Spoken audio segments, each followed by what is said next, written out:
Satnam, neo-natives. I'm just about to do my Kundalini yoga.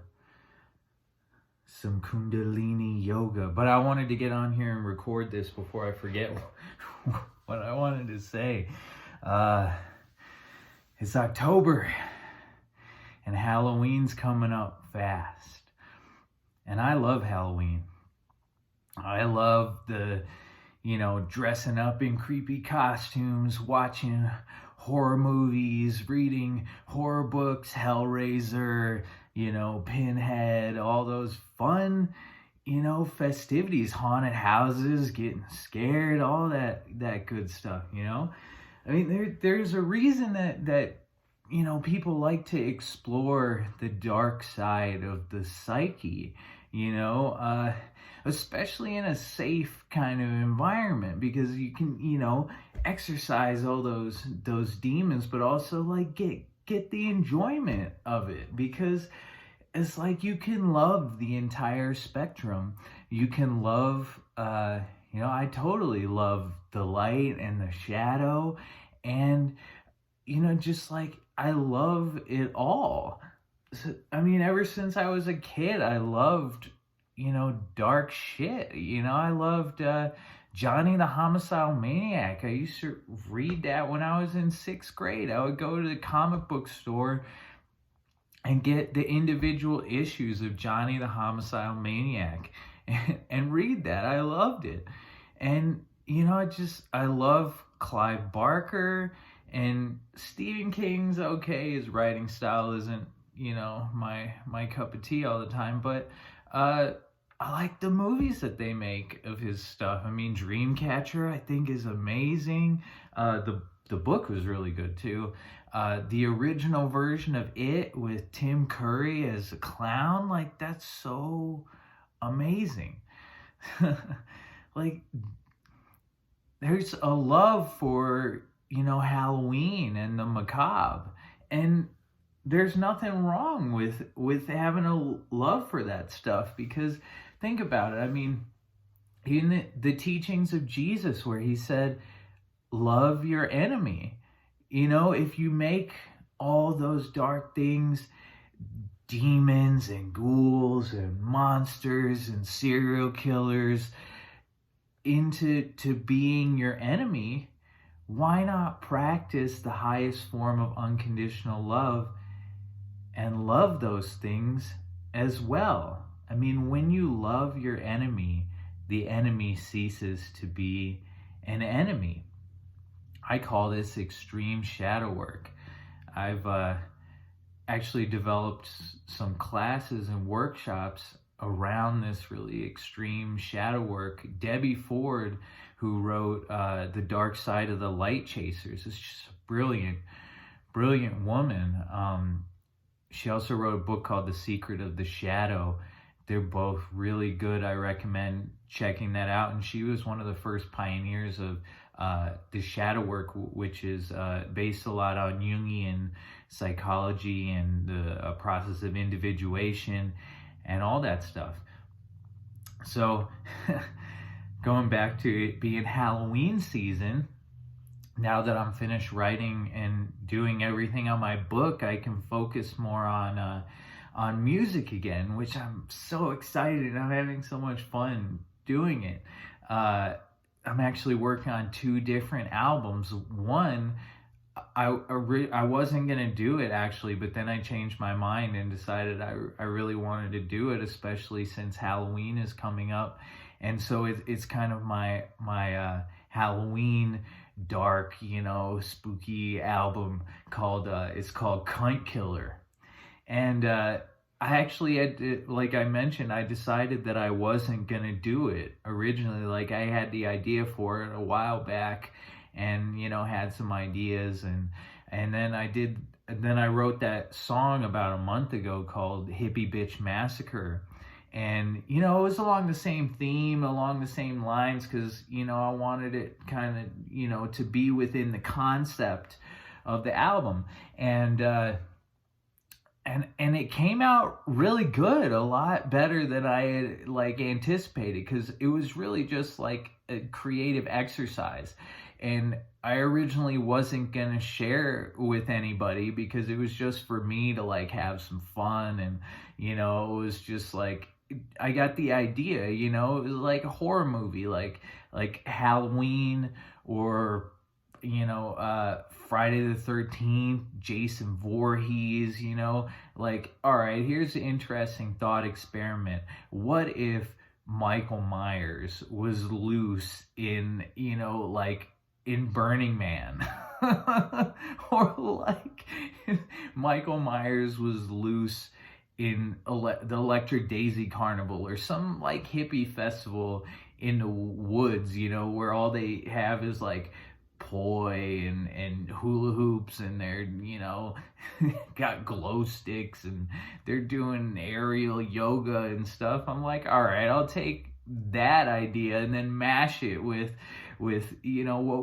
how would Michael Myers go in there with no weapons and just like massacre everybody. So that was like the concept I had. I was like, all right, that would make a funny song. So I put that all together and found a beat on YouTube. I was like, all right, this is a little, experiment, and it sounded really fucking good. And so then I recorded it at my studio. I was like, man, this is coming out good. I'm like, I'm feeling the Halloween spirit, like, like I'm really getting hyped up for this. I was like, I should just do this whole album. And I've already got five songs recorded off of the album. I'm just like, I'm going. I fucking love it. So that's the first one that I'm working on to come out, on Halloween. And I'm always working on more than one project, So my other album that I'm working on is called Maitreya. And I've been working with this producer who lives in India. His Instagram name is Rock Rave Ram. That's his producer name. And this album is like super spiritual. It's called Maitreya, which is a Buddhist concept, And being, living a tantric lifestyle, which, in Tantra, we view everything as sacred, everything as spiritual, everything is sacred and nothing is sacred at the same time, so you just enjoy everything in life. So I like to enjoy all of it, from the below to the above, and I like to represent all of it. So in my books or in my music and, the albums, the concepts working together, there's as below as above. So I wanted to represent the below, the shadow with the Halloween album, and then ascend to the upper chakras for Maitreya. I really enjoy doing that. And when I was younger, I would, make music and poetry and stuff just to, get a response or reaction out of people. And which wasn't bad at the time. It was what, I needed to go through and learn and stuff.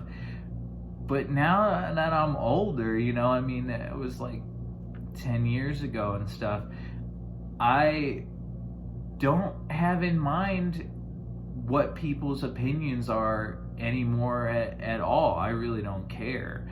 I only make the content, the music, write short stories and books, the content that I want to create and that I want to listen to or read. So I don't have in mind like, oh, what can I say to like provoke people or piss people off this time? I really don't give a shit. I just am concerned about creating what I enjoy to create and to listen to and read, and I want it to be enjoyed with those other people who enjoy the same kind of content. And if you don't enjoy that kind of content, then you don't have to read it or listen to it. I really don't care.